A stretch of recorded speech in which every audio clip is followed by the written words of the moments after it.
You're probably guessing and assuming this is the new Audi A4 coming to South Africa in May 2025. But look closer and you'll find that you're not quite correct. That's because this, while it has a sedan profile, is the new Audi A5.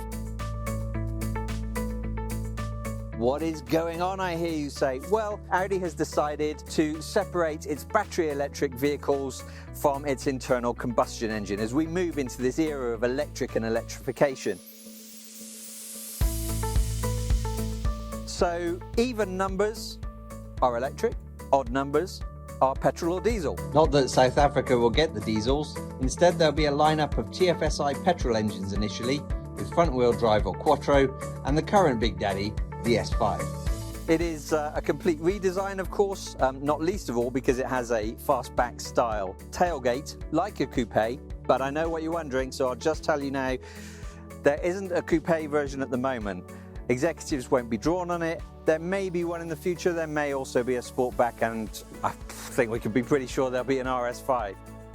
For now, these are the ones you're going to get. Very, very nice. It's larger than the older model in all dimensions. You don't need to know all the figures, but it's longer, wider, slightly taller, with more than 70 mils more legroom in the back.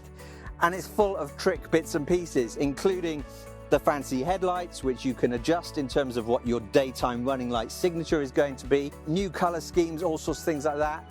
And at the back, we also have these fancy organic lights, OLEDs, which are all the rage, of course, at the moment, but these can be changed. They can come up with different light signatures, different patterns, and even vehicle-to-X communication, so that you can have these flashing with a hazard warning triangle if you're stuck on the side of the road. Right, here we are inside the new Audi A5, and as you can probably see, it's a massive screen. And as an option, we have another infotainment screen for the passengers. Nothing for those in the back. We've got a row of buttons down here on the door. We've got a wide center console. It's all very nicely laid out and actually surprisingly intuitive despite all the buttons and all the things that you can do. The nice thing is as well, the new head-up display, which is 85% larger and even clearer, contains a lot more information than it has done in the past. So on the drive today on the Côte d'Azur, I've spent most of my time just looking at the head-up screen instead of being distracted by all this fancy gadgetry around me. You can go into things like the app screen, and this is where you're going to find the car button with the settings for things like those rear OLED lights. Very fancy. Lots of apps available through the new Audi App Store, and you can have basic things. You can have a radio. That's nice. But what you really want to know is, as well as the levels of comfort, which I can tell you now are very good, what is it like to drive? Well, as I said, this is the 150 kilowatt version. In this case, a quattro. Some of the models, well, particularly the S5, is going to have mild hybrid. This has a 48-volt architecture in terms of a starter motor, so really just for the start-stop system. There's a new, more direct steering system to it, which actually is genuinely direct. The engineers have put a more mechanical system in, so it's not simply a case of updating a piece of software to dial in heavier weight or what have you. It does feel really good. And of course you have the option across all the models of Audi's Drive Select.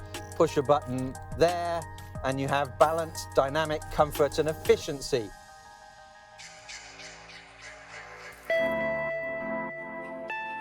Audi's designers have done a grand job here of actually making, they call it visual clarity, but making a design which flows properly across the dashboard. You can see this nice brushed aluminium which runs from the door handle, curves into the air vents, runs across the dash and out the other side.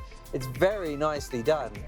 Quite a lot of effort has clearly been put into the detail of the interior, and that's nice to see. Audi have done a really nice job on this. Is this the new benchmark? Ooh, we'll have to wait and see about that, won't we?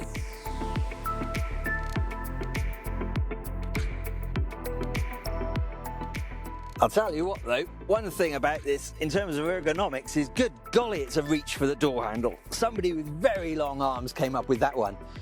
But that's one of the few flaws that I can find in terms of the design and the ergonomics on the new A5. It is a very nice car, brilliant to drive, handles really nicely, and actually this 150 kilowatt model is probably my pick, mainly because the roads are a bit slippery today for the S5, and the 110 kilowatts a little bit more underpowered. But Audi firmly going up now. We've said it before against BMW 3 Series and Mercedes C-Class, but they really do have a challenger which is dynamic, looks good, maybe some of the interior tech's a little over the top, maybe they haven't quite learnt from some of the things Mercedes has done there, but it's a very nice package and it'll be in South Africa soon.